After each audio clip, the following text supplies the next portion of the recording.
Yo, look What's at this up, guy. dude? Oh my goodness, look at that What's beard. going on? Hey, you're muted, Brent, as per usual. Esper, like never, like it's Dom, look at look at Brent and tell me that Brent looks more like Aaron Businger now than Aaron Businger does.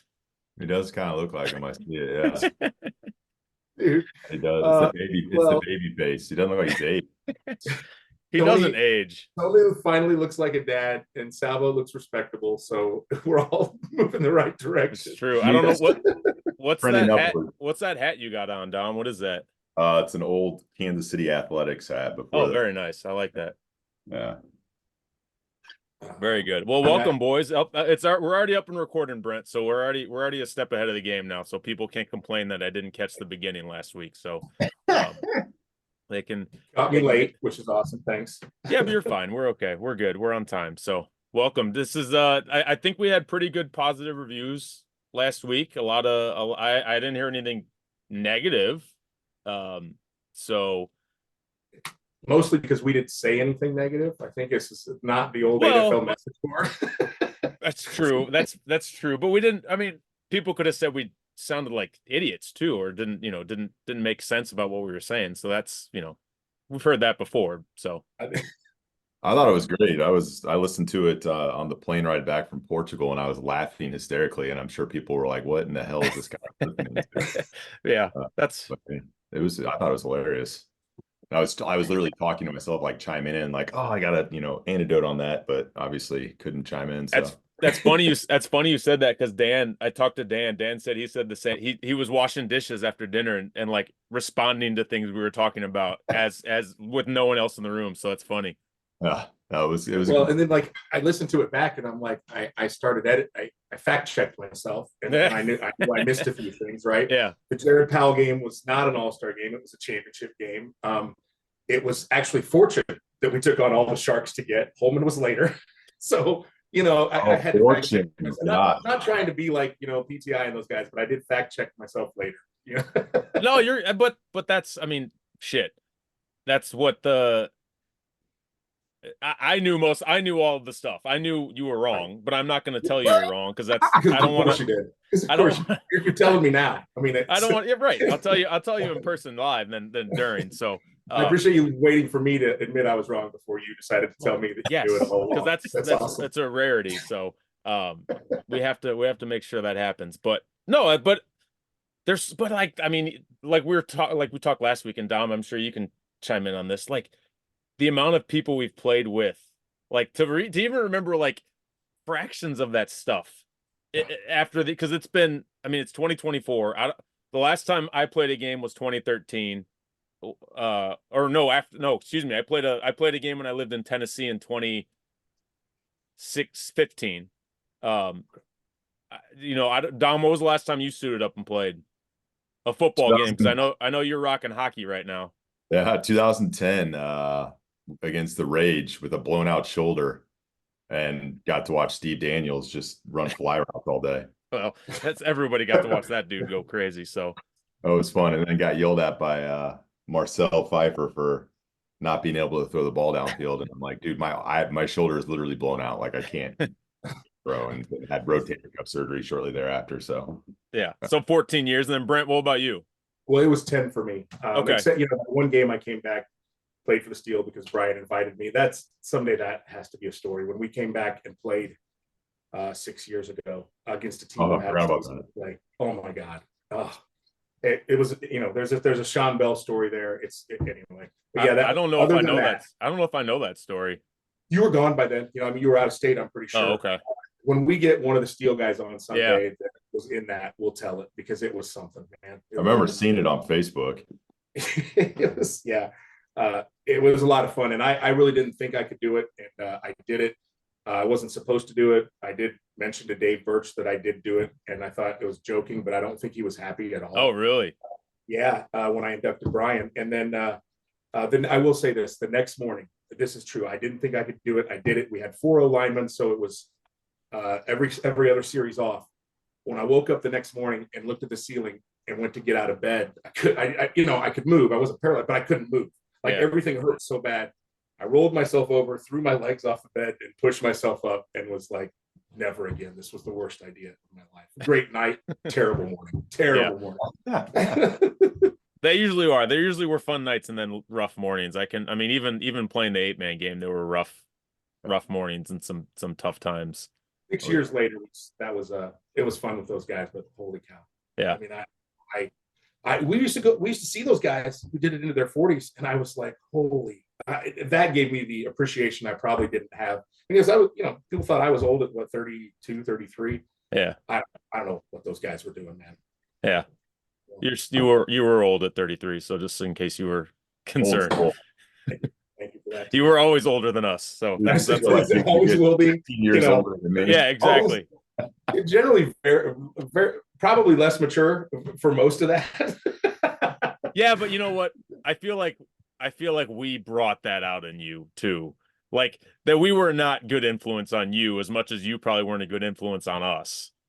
Fair enough. Yeah. I mean, and you have a kid, you start having kids, you get married. Yeah. And then, but you've got this 3 hours a week, man, where you don't have to act like that. And it was great. It was so great. Yeah. No, that's true. Elmo was my roommate for a while. That was a problem. The constant struggle between family and semi-pro football. It was ready for me to get out of there, because she would come home and we would be playing NCAA football and eating pizza rolls, and she'd be like, "It's time to go. You got to get Dupree out of here." What did you see? There was some movie that you I guess compared it to, and I was like, no, it was You, Me, and Dupree, and I think you spit out your drink. It was great. Good times, man. It was a blast. It was though, but that was a lot of what we were like. We were all in the area at that time, like, and there were 2 teams in town, like 30 people per team, and we were all in town, like, so we would always engage with each other and see each other downtown and see each other all over the place. And the rivalry, in my opinion, I think the rivalry was healthy, and I think it got pushed past that point by the non-players, by the people not playing the game, like, and that's both sides. I think that's both sides. The Outlaw side, the Seminoles, the Stallions. I think both sides, a lot of outside influences that should have just let us play the game were making it more than what it needed to be. Like, there was always the fringe, right? I mean, there was, and honestly, Dom, you will probably admit to this, and so will I. We played in the fringe a little bit, but it was never life or death. I mean, we enjoy getting people riled up. It's fun to do. It's pretty easy to do to some semi-pro football players. And I mean, we both had aliases on the old message board. We both played around some and got some real heat going. It just prepared me for that career in wrestling. You're wrestling, right? Generate, man. It was great. You're right. And so, sometimes it got real, and that was, start messing with guys seriously. That was different, but that was few and far between. It was, I mean, Dom and I were, we were not enemies, but we were adversaries. Oh yeah. We were roommates, which made us more adversarial for a minute. We became very great friends. I mean, when we weren't living here in Springfield, I'd see him at the Illinois-Mizzou game. It was easy for him to be nice. They went 6-0 against Illinois, and I owed him money every year. Yeah. But we look forward to running into each other. He still hasn't seen me when he comes back. Always offer. But, I saw you in the Griffin game a year ago. Yeah, by accident. I mean, he's kind of big time these days, man. It's kind of big time. So. He is big time. He's like a freaking. He moved. Dom moved from football to hockey. He's freaking crushing the ice right now. Much longer than that, but yeah. Are you not? I was gonna say, are you almost done with that? Or are you still doing it? I'm playing still. We're in the playoffs right now, but I'm on fumes on that. I'm just kind of burnt out. Really? I mean, there's young guys in the league that, it's supposed to be men's D. We're in the D league, and it's supposed to be guys that didn't play hockey after high school. Like that, high school hockey is like the highest level they played. And we played a game 2 weeks ago, and there's a guy that was, 2 of their defensemen played college hockey, and they're like 24. And I'm like, what in the world are you guys doing? Yeah, you're getting ringers. Yeah, so it's not a deep enough roster, like semi-pro, because you had, you put up 22 guys on the field. You've got those guys. You've got guys who didn't even play high school football, and then you've got those other guys too. So again, I always used to say this: you get off the bus, you look at the team, kind of get an idea, and then you play a couple plays and be like, did I get? I don't want to look at the program again. Did I get one of the guys with something under the college column, or did I not? Because this is going to be a fun day or a really, really long day, right? And Dom, I mean, I know, but hey, a quarterback's always a quarterback. Dom's always got people to talk to. Tony, you can relate. You got to get, you got to stand in line to see the QB, man. they're always on, baby. Yeah, I mean, I talked a lot. I think that obviously, I mean, the first year in Farmington, it was basically just Jamie and I. Farmington. Jesus, what was the name of that? What was your guys? The Renegades. The Renegades. Farmington. Really I for the life of me couldn't remember the name of that team, and because I was thinking about it, and I could not remember the name of it. Purple, right? No, green. No, that was green. That was green. Okay. Green. We had like 6 green jerseys, and then it was.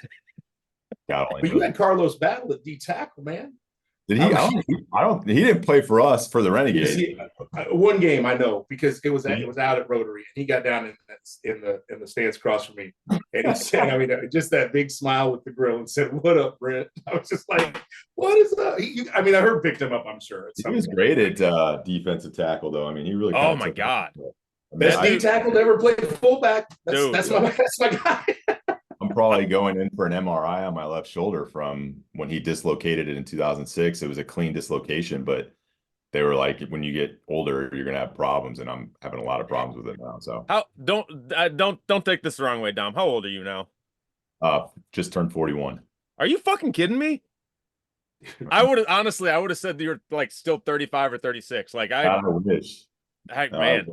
Gosh, we are all getting old. Brent's How 67. Are you to that, Tony? What are you, 45? I'm 40. I'm 42. I'll be 43 in June. I can't keep so you guys are the same age. Probably just because we had that 1 or 1.5 season before Dom showed up.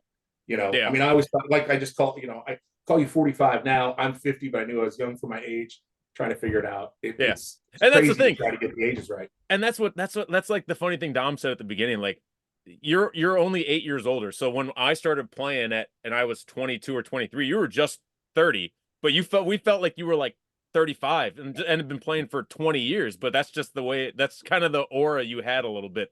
The Borden Kircher mystique. But I mean, because nobody stayed for a long time. Stacey Moore had played maybe 100 games. That was it. Everybody came and went. The teams came and went. There was no stability. And the Outlaws kind of gave that for a little while. We were decent, and it looked like a pretty good thing. Then, hey, Stallions did that. I mean, you got to win. And when the Bucks won, it was great. And then when the leadership was deployed, I played. There's very few people. Jamie Ford would be one that played on those 3 teams that won 2 games in 3 years, and that's how quick it can turn, right? But when you start success, then all of a sudden, people hang around, man. I mean, there's 3 people here who played for a really long time. And I don't know how long we all play if it wasn't good for a while, I mean, that's the truth. Oh, I couldn't have taken another Farmington season, that's for sure. Miserable. Some of the Bucks teams in 99 and 2000 or 2001 would have played Farmington to a 0-0 tie. That's a true story. That team was so bad, God Almighty. Yeah, but you guys scored a ton of points. If I recall, yeah, because we ran 2 plays: speed option and fade route to Jamie. That was it. Right. Fade to Ford, man. Well, that was. I mean, we got to see. I mean, we got to see Jamie Ford, and Jamie Ford's another one. I feel like when I was 23, Jamie Ford was 45, and I feel like he's been 45 forever. And he would always tell us like, "No, I'm not." But that man, I swear, he looked like he was the oldest man in the world. But when he could run by, like, he would run by anybody. I mean, there was like a 3 or 4 year window in the AFL where he was like Randy Moss, like nobody could touch him. Like he was running by everybody. You put 2 guys on him and he was still going by him or to the post, and you couldn't touch him. He was the Jerry Rice kind. It wasn't this fast, quick move, change direction, nothing. He would have these long strides and just hit the strides, But just all of a sudden he was past a guy who you thought was way quicker in the 40. Jamie would just glide past him with these long legs, man, and he'd be open. Sal would usually hit him. It was, Well, you had a big wingspan and you could jump high. That helped a lot. Yeah. The ball Right. wasn't always where it needed to be, but he made a lot of really great plays. So Well, that's what I was just gonna say. Is guy, as you throwing to him, were there times when you just kind of let it go and you were like, he's gonna get it. Like, no, I don't yeah. need to worry about where it is. A lot of the time, yeah. Especially that first season, it was just really. I'm not kidding you. I mean, we had like 2 or 3 plays that we ran, and Yeah. a lot were, the guys in the huddle would be like, "Oh, what am I supposed to run on this?" I remember coming out, I'd be like, "Just get open, don't worry about it, because I'm not gonna throw it to you. Like, what Yeah. are you Right. talking about? Like, I was going to one Do guy, one something. guy only. He's not open. I'm gonna run." So, Right. but yeah, he was. I mean, he was a joy to work with. And the other thing about Jamie too is I think he liked blocking more than he liked, scoring touchdowns. I mean, he loved to block. He loved to hit crackbacks, and that was something he took pride in. And he was great at it. We'd run a wham play and motion him in, and he would crack ends. And he loved every second of that. And I remember I would always shoot. He had some size. I mean, Jamie had a Oh, little yeah. size for a wide out. And you had a few of those. Tony Carey had some, could lay a block, man, right? I mean, I don't know about Tony. if he wanted to, if he wanted. I don't know if Tony ever threw a block. Carlicker blocked some dudes out there. Yeah. Carlicker would throw some blocks out there. Big boy too. It's funny though too, like thinking about Jamie now, like my mindset obviously with football has changed so much. Not because we're gonna talk about Dom a lot tonight, but we're not talking. But just my mindset has changed a lot about football. A lot of those guys, Jamie included, like he knew a lot about football. Like he knew the game of football. Like he wasn't just some guy you said, "Hey, go run deep." Like he knew the game. Like he could uh come up with ideas and strategize a little bit. Like there are a lot of dudes in the league who I think we didn't get the credit they deserve for really knowing the game as much as they did. No, I completely agree. I think Jamie and Tony Carey both specifically were great at ad-libbing in the middle of a route, like regardless of what the play was called. I don't know that Tony Carey ever actually ran the route he was supposed to run all the years I played with them, but both of them were great at breaking off routes, especially in scramble drill or if they saw a zone or whatever it was, they would just sit down, and they always had a knack for knowing where my eyes would be and getting into those spots. And yeah, it's just a testament to playing a lot of football, but like you said, knowing the game and Yeah. understanding what the defense is trying to do. But they were both really good. And I'm not exaggerating. Tony, I really don't know that he ever ran a route he was ever supposed to run. And it was just one of those things because he always seemed to know where to be, and he would be there. Even if I was scrambling and just happened to glance up, he'd just always be right in my The king vision. of the choice route. Oh yeah. I mean, you got to think that even in the best, in the most that was 8-man, right? Even in the best 8-man teams, there's a lot of trees, right? Because it's not, it's not 11 guys covering the whole field. This is what we're going to do. It's going to be, you got to, and Tony had experience. Jamie had experience. Those guys you threw to did. See what they're doing and then get to where you should be. You could read that and they could know that. I mean, you guys, there was a report for early in that rivalry. There was a kind of a connection and rapport that you guys had that Dan really didn't get till Carlicker showed up. I mean, I really felt like that. I mean, it's not that, there weren't great players. He wasn't a great quarterback, but there was a throw it and I know he'll be there thing, right? And when it was Carlicker started playing is when the Outlaws had that, but you guys kind of had, I mean, you and Jamie were always, and so Peas and carrots. Tony showed up and was the same Yeah. way. It's crazy. But I think, but Dom, you had that because I think, and not to knock on Dan didn't have that because Dan had that first year. I mean, the first year we played 11-man, we didn't really have a guy. The next year when we played 8-man, it was that first season of 8-man, it was Jamie. And then Jamie did the Farmington thing. And then Dom, I mean, how many years did you play with Jamie? 6 or 7? I don't know. Let's see. 05, 06, 08, 09, and then a couple games in 2010. So you had that like Brent was talking about, you had that kind of connection, the peas and carrots, like you said, where you guys were able to kind of know what everyone was thinking or what each other was thinking. And Dan, yeah, like you said, Brent, Dan didn't get that till Eric, truthfully, because he was kind of that was when it was like he could just throw it and so he knew where to throw it and Eric knew where to be before they both knew what they were going to do, right? Yeah. And that's when I mean, honestly, with those first couple of years, Stallion Seminoles, that's what I saw with Dom and Jamie, both great players, but is that extra little, freaking mind meld or whatever it was, and it happens at other parts of the game too. And again, like Dom said, Jamie made it so easy to throw touchdowns. Tony, that was like blocking for George Wilson. You get somebody for a half a second, you're good. You don't have, I mean, there's just players that make it easy to be good, you know? Yeah. No doubt. No doubt. Anything about Tony Carey is Herb wanted to cut him from the Stallions. Yeah, well, I mean, Herb. Let's And he'd I be mean, that's like, all you need to say about that. and he'd be like, man, we stay after practice and throw, I'm going to get cut. And I was like, yeah, that's fine. And I remember them really thinking about cutting him. I was like, who are you going to cut him for? And I can't remember who. There was some guy that Herb liked that was just awful. And I don't think the guy ended up making the Stallions, but he's like, he should make the team over Tony Carey. And I remember Pickett being like, are you out of your mind? Like, what are you talking? So, yeah, good old Herb. Herb. Pickett was, bringing up Pickett. There's a good one. We talk about all the people. High school coach who was a very good high school coach on some good staffs. I mean, I knew him way prior to this through Jeff Thomas on the Southeast staff.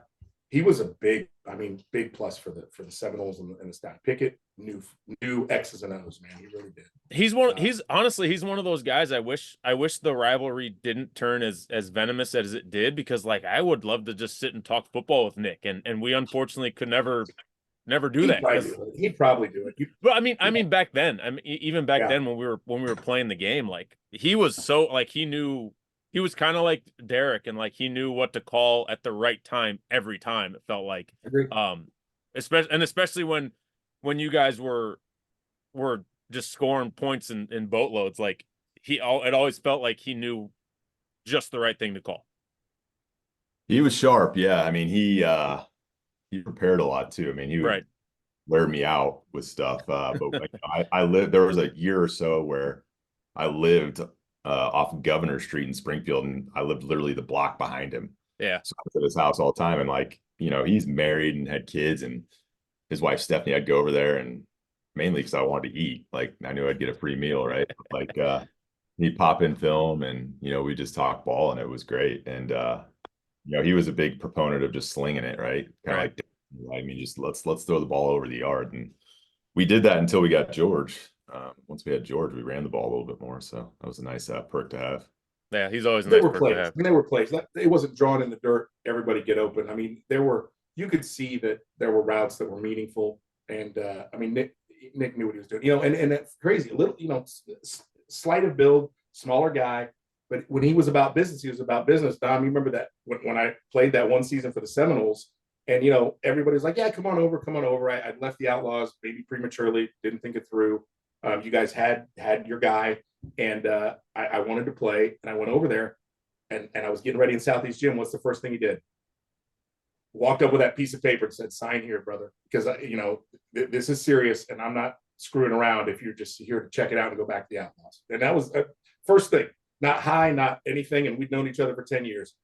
But I respected that. I mean, I signed it right away because that was a smart move, And I think we were all kind of wondering if you were serious. Well, I didn't get to ruin it until the hands of the face. So, the infamous hands to the face. That was the was that Q or was that Morris? It was Q. It was Q. It was Q. And it was not about that. It was not, but it was not. I had done it plenty of times. Anyway, it was and I slow played that thing for the longest payoff in the world. Dom was the best to me after that. And again, I have talked about it many times and I've gotten emotional. Dom was the best to me about that after that when it happened. He really was. That couple years ago in that championship game, the guy who made the bonehead play lost the national championship. I was like, smaller stage, 120 people in the stands, Springfield, Illinois, nobody cares. Man, I was that guy. I mean, I was that. Got called back a touchdown that Dom would have scored.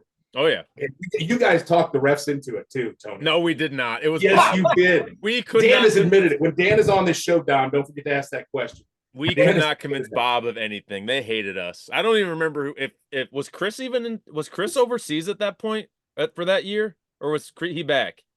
There was. I honestly don't know. I can't remember either. If I was on the other team, probably not, because I don't think I think he was gone. I think it was 08. Okay.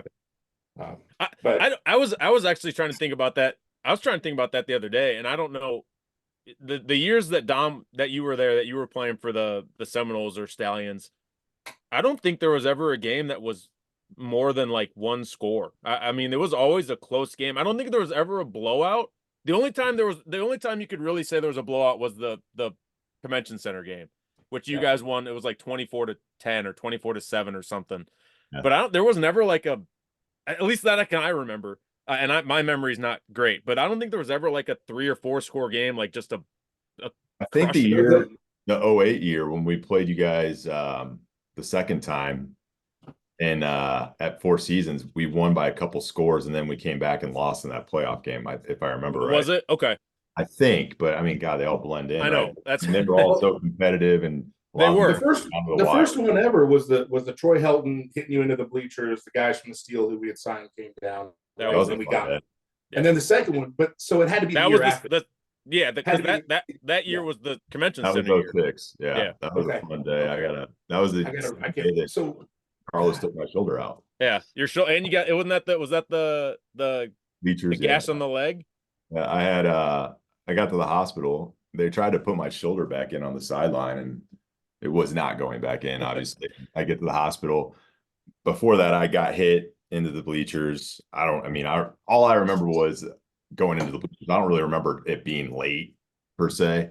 I remember being like, why the hell are the bleachers so close? the bleachers were tight. I mean, and honestly, looking back on that now, That was Four Seasons. we Right. had never played against Dasher boards until that playoff game. So Right. I'm going to call it a wash. Yeah. Well, so that happened, and I remember coming to the sideline and we taped it over it, and it was pretty gashed, but you're in the moment, you don't notice Right. it. So quarter or two later, I think it was the next quarter, you'll appreciate this, Brent. We called a bootleg, and Brad Howlett pulled the wrong way and completely just let Carlos Battle go. And I have my back turned to fake a handoff to George Wilson, and I get Carlos Battle on my back, shoulder I remember that now. the ground, and then rolled, and my shoulder didn't go. And I never forget that feeling. It was just like ice water all the way down I got up and tried to pop it back in. Long story short, we get to the hospital, and my grandpa's in the room with me laughing because I'm like cussing at every single hospital staff member, being like, give me some morphine or something. They wouldn't give me anything because they're like, we have to make sure your shoulder's set before we give you anything. And as they're getting ready to mess with my shoulder, they're like, your leg's bleeding pretty bad there. Can we take a look at that? And they cut the tape off and they ended up putting 8 staples in my shin. So I still have this massive scar. I got all these scars from the Outlaw games. I've got a massive scar on my shin. You guys were talking about Womack and Lex Wolford. The first time I played you guys with Farmington, those two barking like dogs before the game. Oh, yeah. I was literally scared shitless. And I remember that game. Lex, I guess, I don't know if this was, you guys can tell me if this is true or not. The rumor was that he wouldn't cut his nails and he would have like long nails. I got a scar still. I'll have to show you guys a picture of it on the back of my calf from when I was running, and he dove and Freddy Kruegered me. And it's like that long, and you can still see the back. Every game that we played you guys, it was a war, and I always have all these wounds still. So well, Lex actually, funny story about Lex. Lex saved Brent and I from fighting one time during when we played Metamora. Brent, if you remember back in the day, Dom, I had much shorter hair. And all I remember is Brent trying to grab my hair and like fight me. And Lex was like, what are you guys doing? As he's going probably to halftime to smoke a cigarette or something like Now that is true, because the first words out of Tony's mouth afterwards were like, were you trying to pull my freaking hair? But it was one of those where, I didn't take a full swing, but it was one of those head pops, but he kind of dodged it, So like I was gonna like open hand, and then since he was moving back, I was trying to grab onto something. It was bad. It was bad. That how Lex keeps us from fighting. Almost kills Dom with fingernails. Gets into it with me in the convention center after Hodges, KOs me from the back. I forgot about that. Yeah. Hey, when I played with the Seminoles, all the credit. Brian Hodges walked up to me out of nowhere and said, "Hey, man, I just want you to know." Because I know, he goes, that was bullshit. And I was like, we were good. Haji, it's what it is. Haji says, that was bullshit. I shouldn't have done that to you. And, it's what it is. Lex never, I put up the one picture where Lex and Hodges were both laying on the turf because I got their ankles tied up and I was standing over them. I posted it once and he went off. Like I had really offended him and everything. I'm like, bro, the picture's the picture. It's not edited. Okay. Yeah. What are you going to do? Lex was a crazy dude, man. He's a good football player, though. He could play. And I don't think he had any training. When he showed up to the first Springfield Bucks practice, he was in shorts. We put shoulder pads on him, and he just started submarining people like he didn't care. Yeah. It was crazy. He was I a mean, good one. He was one of those ones that I always was very intrigued by because he would. I think he wouldn't, and Businger will see this and I'm sure comment, but I think like his pregame routine was like him and Businger would hand fight for like 10 minutes and like just beat the piss out of each other, hand fighting. And like that was like they'd get stretched and warm up, and then that would be, and like at one point, I don't know if Businger at one point was like, this sucks, but like this is not fun. Right. But like that was their pregame routine. So but again, like you said, Brent, kind of, I'm sure he played high school ball, but not much more than that, if he was from anything. like After, Philly or something, you know. I think he moved yeah, back. Last I remember hearing, he was back up somewhere in the Northeast. that way. Yeah, Yeah. that's very cool. Nice. We talked last week, Dom. You listened. I kind of talked to Brent about his start. How did you get hooked up with Farmington and Herb Fullerton, man? I don't know if I've ever heard this story. So I had been in Springfield for a couple months, and I was wanting to play ball, and I went. This is true story. Brent, you may have heard this. I don't know. I went on the Outlaw. I found the Outlaws website, and I filled out like a interested player form or whatever it was on the website. And probably an hour or two later, I get a call from Herb, and I guess he still had access to your all's website at that point or something. I don't really know. Yeah. But he's like, yeah, I got a team, but I'm not the Outlaws, and heard you're looking Seems for about a team. I'm like, yeah, okay. And he's like, well, the Outlaws won't want you because they got a quarterback, and I'm looking for one, and all that crap. So next thing I know, I'm out at an 8-man game at Rotary, and it's you guys playing, and he's got me and Jamie out there. I didn't know about any of the nonsense that Yeah. involved, right? But looking back on it now, it's like we figured out pretty quickly what angle Herb was working there. But he had us come out to the game. He's like, "Oh, just come watch." And then he hands us this football, and he's like, "Oh, why don't you guys go throw it around at halftime of the Outlaw game?" Anyway, so that's how I got hooked up with Herb and got into it. And he didn't tell me that the team was in Farmington, which was also would have been nice to know because that was not a easy commute for games. But Right. yeah, so we started the first game I played in. We played Macomb actually, and it was in Farmington. And I remember coming to the game. I don't even know if I should say this guy's name. I won't say his name. I'll tell you guys off air who it was. But I come in and Farmington had like an old. Did you guys play out there that year? I remember. Yeah, it was just an old. It was like an old middle school, wasn't it? Yeah, Or high school? Yeah, it was like junior high or high. I don't know. Yeah. But the home team, like we got to dress in what you would call a locker room. It was just like a concrete cave, basically. Anyways, I remember walking into that thing, and one of the guys who's a nose tackle was doing lines. Oh, Jesus. I walked in and I'm like, holy crap. And I'm like, what did I just walk into here? Right. And so we actually played that game pretty tight. I think we only lost by a touchdown. I think Macomb probably came into that game expecting to blow them out. They didn't know Jamie and I were playing, and Right. played them real tight. I got knocked out cold in that game, which was fun. And yeah, that was my first 8-man game. I threw up in the huddle after getting knocked out, and most definitely had a concussion and kept playing. And we just ran out of time. We were driving to try and score, and we ended up running out of time and lost by a touchdown. But that was my entry to Herb and the 8-man game. So yeah, I never knew that. I mean, I remember obviously after we started playing and we became a little bit friendlier. You eventually at one point you came and played for the Outlaws, right? You never played 8-man for the Outlaws, only when we kind of played that last 11-man season. But yeah, I mean that's kind of the shitty thing about like the heated rivalry, right? Is like, Dom, you and I, Dan, all of us, we're so close in age. Like we should have been hanging out and buddies, but like we weren't. It was like the wool was pulled over our eyes, so to speak, and we all fed into this fake semi-pro beer league rivalry that didn't really exist. Yeah, we had some fun though. To this day, I had that wrong. I mean, I literally till today, and you don't remember anything. I think it's because I didn't play that first Farmington game. Well, I don't know. There was the one down here, but Dom, I always to this day thought that Outlaw season was first before the Farmington one. No, I guess I didn't pay attention or whatever. Yeah. But I didn't know that you got hooked up with them then before our 11-man season, which is nuts. That is crazy. It was wild. That that first year, I know you'll remember this, Tony, was the All-Star game that first year. Oh Remember yeah. that? Oh yeah. That was wild. That was that we were talking. I don't know if we talked about that last That week. was the three teams that wore white played. Yeah. Every team that had a different color jersey. Skittles versus And every that team shit with a white got jersey. heated. That got heated Oh, fast. oh man, oh man.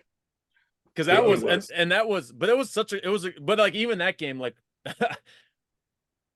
we were like the rivalry hadn't really blown up yet, right? So we were still very friendly, and like Dom, you were starting to say, like we still hung out and still had really good times before all of the negative piece. But yeah, I just remember like so much shit talking, like in a positive way, like not, it never got out of hand, it never got crazy. It was just like, we're coming, man, we're coming, and you know, you guys doing the same thing, and that was a blast, man. All those All-Star games were a blast. It was a good time.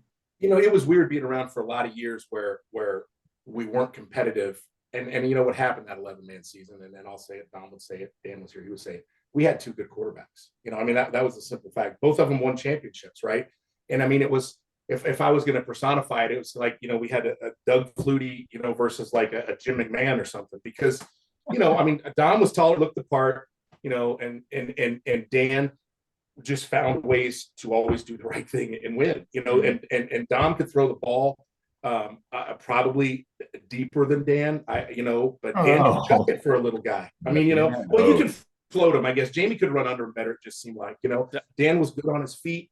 It was crazy because, you know, both guys were off. And at some point, you know, that two guys who ultimately win championships regularly, something has to happen, right? I mean, something has to happen. And at that point, I would have called it pretty close to even. The Springfield team was finally having success, and Dan was the incumbent, right? Yeah. And looking back on it now, I can't fault Dom a bit, you know. I mean, there were people who tried to make it more than it was. Listen, if they had 5 great linemen, I'm out. You know, I'll go find a place to play. And Dan certainly wasn't going to get hurt unless he was dead. So it is what it is, right? I do.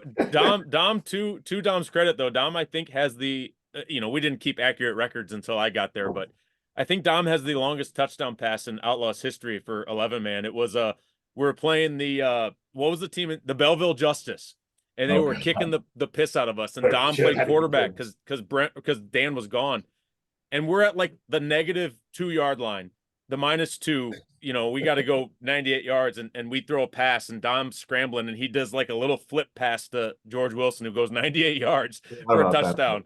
And that was our only. We lost like 35-7 that game. We just got our brains beat in, but that was the longest touchdown pass in Outlaws history. I believe that 100%. Now, yeah, I love that quarterbacks get credit for that. By the way, on the swing pass, that's really awesome for you guys. You know. Best that ever. You throw a screen, somebody house of it. That was we used to eat on that screen too, man. I mean, it was so much fun, Tony. Brent, but we talked about Pickett having a good play calling. Lawson always knew when to call the fake 38 fullback screen. Always. Right. At the exact right time, always.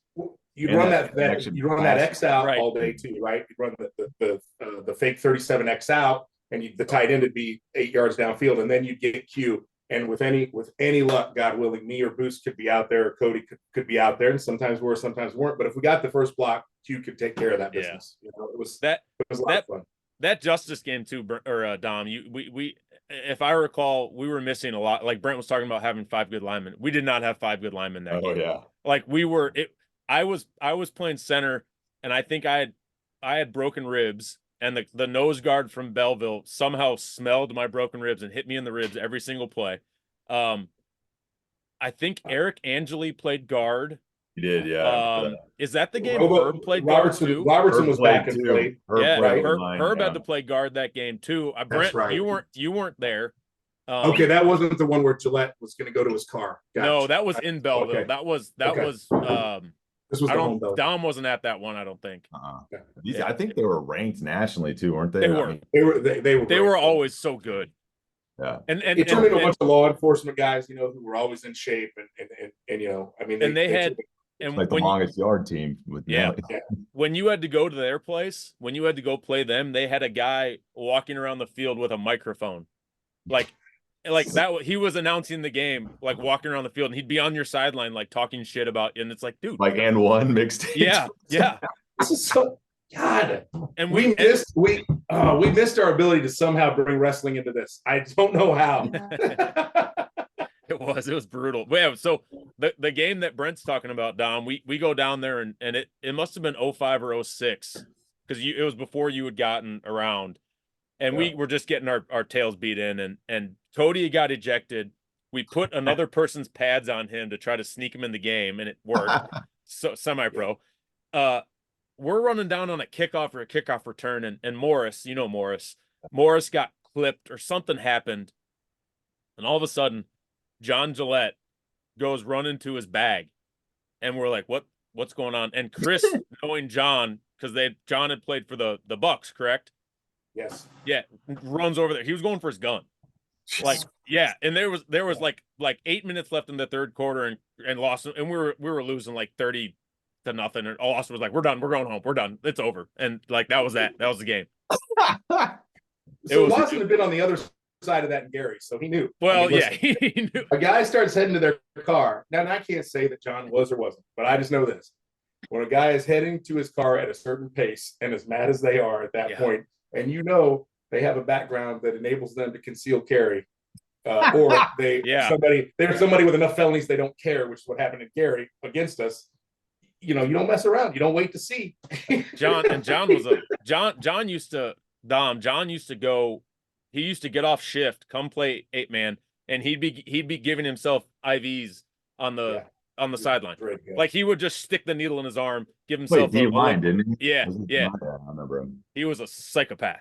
Yeah. If you're listening, hey John, if you're listening, I love you, man, but you were a psychopath. He was a great player for us. I had to buy my first 50 jersey from him back with the old Bucks. But now, if you remember and again, I don't, we can't get too deep in everything, but he was our middle linebacker, and you remember who our fullback was, and you remember the old story when you'd watch the cartoons about the sheepdog and the coyote, right? Yeah, they'd clock in, morning Sam, morning, that's how it was. That was him in battle. We had a law enforcement on one side, another guy on the other side, and it's like, listen, when we're practicing, all that's off the table, but you got about 20 minutes to get your gear together and get out of here, or I got to come get you. I've heard. I don't know the stories you guys have heard about Carlos Battle, but they've got to be true. I don't know. Carlos was a great teammate and a great. He really friend. was. And I will tell you, man, he went to bat for Dan once. I think Carlos was about that. If you were good with him and I was good with him, he was about, you don't mess with my guys. Carlos, Dom, you might remember this. Do you remember when Dan got jumped on his birthday? Yeah. So I remember running into Carlos after the fact at one of the bars and like finding him and being like, dude, it's okay. Don't do anything that you're going to regret. Yeah. And like he was going to. Somebody jumped Dan and beat him bad. Beat him bad. Right. Yeah. I mean, it was more than one guy and it wasn't right. It was not because it was it was his birthday and we were all together and then somehow we got separated. And then all of a sudden I remember someone like Dan just got his jumped and got beat up and we were like, what the hell? Like he was just behind us. He was just with us. But Dan tells the story great too. He told it out in Canton one year and he's like, it felt so great, man. So many teammates came up to me and they said, no, man, I got your back. I got your back. I think that's what we would all do. And then, and Carlos said, yeah, man, I got your back. Why don't you tell me where this guy lives? I'm going to round up a couple boys and we're going to go make sure he never messes you again. And Dan goes, you don't have to have that much of my back. All right. Yeah. He said, I don't need, it's okay. It's all right. We don't have to go that far, but it was crazy. It was, I don't know. That's the kind of guy he was though. And honestly, I trust him. I would trust him so much farther than a lot of people I met. I really would. That guy, if you did right by him, you're honest with him, he's as good as they come. That's no doubt. What Dom, I naturally am taking the lead on this just because I'm used to it. What do you remember most about the indoor season? Not the Stallion season, not the first season. I'm talking about the professional one. Like the Red Stallions. Most about that one. I remember because I remember coming to the game. I remember coming to that game and they were terrible. And you were just sitting there and we were like, dude, put this guy in. Like we know he's gonna come in. And we were up in the top top shelf, screaming for you to go in. I remember, yeah. Oh yeah. I mean, one thing definitely would happen. I would have slinged the ball. I mean, I don't know if it would have been intercepted or not, but that Nobody was season, catching it was a train wreck from the jump. You know, they held all the training camps in St. Louis and they cut everybody except for Alote, George Wilson, and myself. Yeah. And George got so fed up with it after the first game that he quit. Remember, he came in the locker room at halftime, pissed because they weren't running the ball with him, pissed that, you know, Alote and I weren't playing. And they gave him like 2 more carries in the second half, and then he was done. He never played again. And it was just like that. You know, there was a guy they hired as a GM that was from St. Louis, and he brought in all these St. Louis guys that weren't that impressive. And, you know, the owners were a train wreck. You know, it was just not fun, right? I mean, I didn't play until like week 12. I sat and watched bring in all these other They brought a guy that was kicking with literally a kicker the week before in and put him in a quarterback over me. So Kevin Gade, I know, is probably listening to this, and he was the one that made that decision, Kevin. So thank you for that. But you know, I finally got in. I think it was against Miami Valley or something on the road, and we had a long bus ride, and it was miserable, and we didn't even know if we were going to have a bus, and it was just a train wreck. But we got up there, and there was a catch Lotte made in that game that I got a picture of it framed for him. It's in his basement. It was like the camera guy did like a still frame of the whole catch, and he was like bobbling it and hit the wall, and Lotte caught it over his head, and we ended up scoring like 50 points in that game, but we gave up like 77. So yeah, that wasn't great. But you know, the funniest part about there was a couple things from that season that were memorable. One was when KI broke our owner's nose, like literally hit the owner before practice in the face. Yeah, I remember hearing about that. Never forget the sound that made. Like, it was the craziest crack I've ever heard. And then they paid us the first 2 games. We got checks and everything was fine, everything cleared. And then they didn't pay us for like 8 games. Like, we weren't getting checks. And then D'Lo Brown came in and was like, we're gonna pay you guys. And I remember they gave us the checks, like 8 checks. And Alote was like, yo, I got an idea. And I'm like, all right, what's up? And he's like, let's take these to currency exchange. And I'm like, all right. And so we go to currency exchange and we cash them all, and they have no problem cashing them and charge us whatever fee it was, right? Right. And the next day at practice, the guys were like, man, those checks bounced. And we're like giggling to ourselves. We're like, well, hey, we went to currency exchange, and some of the other guys who hadn't cashed their checks were like, we're going to currency exchange. So they get there and they go to cash the checks, and there was a sign on the window that said, we're not cashing checks for the Springfield Stallions. God. So we cleaned up on that deal, but yeah, man, it was a mess. The unfortunate thing about that team and that whole season is, like, I really think that our 06 Stallions team, the team before that, would have had a better season. I'm not saying we won a bunch of games, but I think we would have been more competitive. And I think if you would have taken, you know, the best of what we had between the Stallions and the Outlaws, and maybe sprinkle in a few of the Peoria guys, we could have been competitive in that league. Yeah. But well, we talked, and I think I don't know if I talked about that with you, or maybe just like Dan and I about that after the fact. Like, there was a lot of good football players like that could have played and didn't, because like you said, it was you and Alote, and that ended up I mean, you were on the roster the whole season. Alote was the whole season. You know, George quit. Chris ended up playing the whole. Did he play the whole year, or did he come in late? Reynolds. He came in late. Okay. But he played. He was a good freaking football player. So, like, you guys had talent. It would I mean, I don't know. No, Reynolds did start, so I did forget. Reynolds played the whole season. Did he? Yeah. Okay. That's the only other guy they kept, and they got rid of everybody else. Yeah. Was it? I mean, like, go ahead, Tony. No, well, I was gonna say, the thing that gets missed there is that, like, you know, maybe it's all marketing at that point, right? You're trying to sell tickets. Like, as the teams we played for, you can say whatever you want, good or bad, about them, but we were mostly just trying to break even and continue to play, right? Yeah.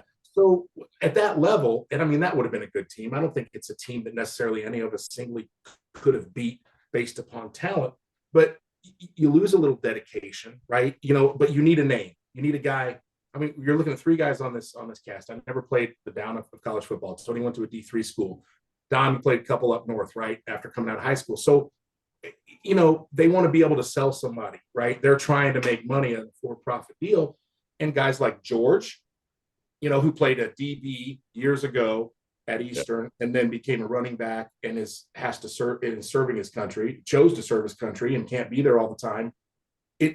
It's funny how the business end sometimes takes over like the dedication end, right? We continue everybody on this cast continue to get better way after 21, right? Yeah. I mean, that was the thing. I wouldn't have known what to do at 21 playing. You guys have seen film in the first year of the Express. I agree with you, Dom. It was a great team on paper, right? I mean, but that's not how it always works, right? Yeah. You need guys who buy in, and you need people who say, I don't have to have a cash cow. I need to have guys out there who buy in and sell out for the team, buy into the team, sell out for the team. You know, and that's kind of the difference. I don't know. That was always my takeaway from those Stallions. On paper, they'd beat us 85-0, right? But it didn't work out that way. Yeah, it was unfortunate. I think there was a lot of greed involved in that decision to jump into that league. I think they should have stayed in the we should have stayed in the AFL another year and maybe another 2 years and done something. I think I don't know what that team is, Tony. We've talked about it before though. Here, the one that's in Peoria, that's in some smaller league, and they play in that soccer arena. Oh, they had a good setup. Springfield had a good setup. We had the turf, we had everything. So they could have done it a little bit slower pace and it would have been more successful, but it is what it is. So do you think would you consider that your least amount of fun playing football that season? Yeah. Without a doubt. Without a doubt. Yeah. And that sucks too. And the good thing though is you arguably came back and played probably some of your best football after that season, right? You didn't play I guess 2007 was that year, and then 2008. Did you guys win in 08 or you won in 09? 08's when we lost to you guys in the playoffs, and then 09 we won. Right. And the 09 season is one that was just such a wild ride. It's one that that was probably my 06 with the Stallions, and 09 were probably the two funnest years. 09 I didn't even live in Springfield. I was in Kansas City, so I didn't make a practice. I went to one practice over Christmas, and then that was it. And was driving 4.5, 5 hours each way to play on Sundays. We went undefeated, and we had some breaks in that season, but won. And I remember going into the championship, all of you guys reaching out, being like, because we beat you guys at Southeast, and just an unbelievable game. I think it was like the final 4 minutes with back forth. I threw a touchdown to Tony with like a minute and a half left in the corner, and then you guys came all the way downfield and got onto the goal line. And I don't think there was a exchange between Dan and the running back, or it was Dion. It was something happened. I don't know if honestly it might have been me. It might have been a low snap or a high snap or something, and it was like that little half second caused us not. So we got to the championship. I remember you guys all handshake line, hey man, go win, go get your ring. And that always stuck out to me. And like Brent talked about, we lived together before that 06 Stallion season, but one thing that I'll always remember, he likes to point out that game in 08 where he thinks he lost us the game and he didn't. And I have a memory like that with him that stuck out to me when we beat you guys in the convention center. We're celebrating, the locker rooms were down kind of in the bowels of the arena, right? I remember the first guy that I saw coming out of the locker room was Brent. He waited for me to come out of the locker room and gave me a big hug and a handshake and told me he was proud of me and congrats. And, that always stuck out to me. And little did he know, I think while he was waiting for me, somebody tagged his car with like silly string or shoe polish. You remember? Stallions rosters or something. But that always stuck out to me. That's why you waited in the locker room, isn't it? That is.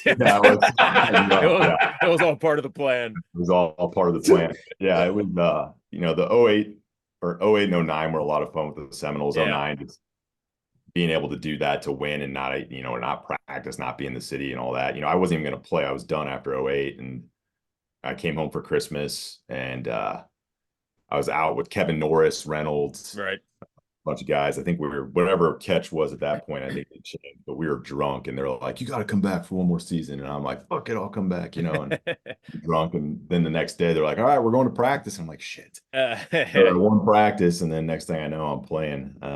But it was a fun ride, man. It was a good time, and significantly more fun playing in that league, and playing against you guys and playing with you guys and all that was a blast for me. So well, that's awesome. I I can only imagine, like, obviously, we never really talked about that 2007 season just because whatever. But yeah, I could imagine just the amount of non-fun you were having. So bad. I would have rather lined up against Belleville every game. Give me another season with Farmington. I'm ready for it. Yeah, with Herb and Angeli playing O line, then I mean, it was just, because you're sitting there watching guys play, and you're competitive, right? And you're like, this guy really, you're putting this guy in over me, and it just pissed me off, right? And plus, I mean, that was my team, those were my guy, a lot of those Right. guys. So you just want to be out there trying to help the team win, and it was just a rough year, and just all the BS. And then people are trash talking you in the media and in the city and stuff. And it's like, man, I'm on the worst team in the league and I can't even start. Like, this is embarrassing, Right. So That's too bad. Thanks, Kevin. But here's the test. I mean, Tony, at one point we came to, we're probably getting close to this thing cutting us off. I don't know if you got the whole. Are we close to an hour? We're at an hour. We're almost at an hour. So yeah, we'll probably wrap it up here pretty soon. But here's the thing. I mean, Tony, you and I played together for a long time. We've had differences, almost come to blows. Dom, we were on separate teams. Tony, listen. At the end of the day, you look back on it now, it's pretty small, right? I mean, I know you guys found a way in yourself to love what you did. So did I. We weren't always on the same side of the coin, but we threw ourselves into that, right? And so you get older. I'm 50. You guys are in your 40s, and all you have is respect for the people that did that. That's for every one of them. Every person that I ever absolutely hated. And the guys who sucked, so what? They put on a helmet, man. They went out there they went up against a guy who beat them up for an hour. Right. If you loved it, you believed in it, there's nothing but respect at this point, right? And that's what's awesome about this story. It really is. Oh yeah.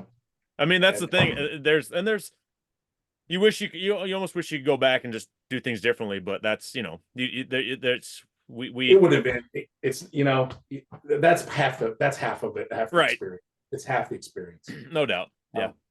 One last thing, just to get this all set. So we all had something to drink. Tony, you were like on an energy drink or something. No, it's a fuzzy water. I call it, Good Lord, what's that? Dom, what's in your bottle? I'm just drinking water because if I Jesus, man. You guys, come on, man. Let's go. Let's go. I've been on old fashions all night. I saved up for this for you guys. That should tell everybody everything they need to know. Next week, next time. Yeah, next time. We gotta figure out. We gotta talk off air about who we're gonna try to get on. So next week, guys, we're hoping to get a guest on. Next week we gotta go through your backstory. Yeah. Oh shit, that's right. Yeah, we'll talk me a little bit next week because I enjoyed it. I have enjoyed watching it, man. Because we got some stories. We'll get some stories we can talk about you guys too next week. But but yeah, so this was, hopefully you guys like this. We're gonna post the video of this up on YouTube, and then get the podcast up tomorrow morning. So it's Thursday night, so hopefully by Friday morning at 10 o'clock in the morning, you guys can listen to this and let us know what you think. But great talking with you guys, Dom. Lovely to have you, man. You look great, dude. I'm glad to see you doing well. I got you, boys. Yeah, it's gonna be a lot of fun. I'm psyched. Yeah, we'll talk this week, and hopefully we'll get something set up for next week. But not hopefully, we will get something set up for next week, and then yeah, looking forward to it, gentlemen. It'll be great. Take care, fellas. All right, boys. See you, boys. Appreciate you guys.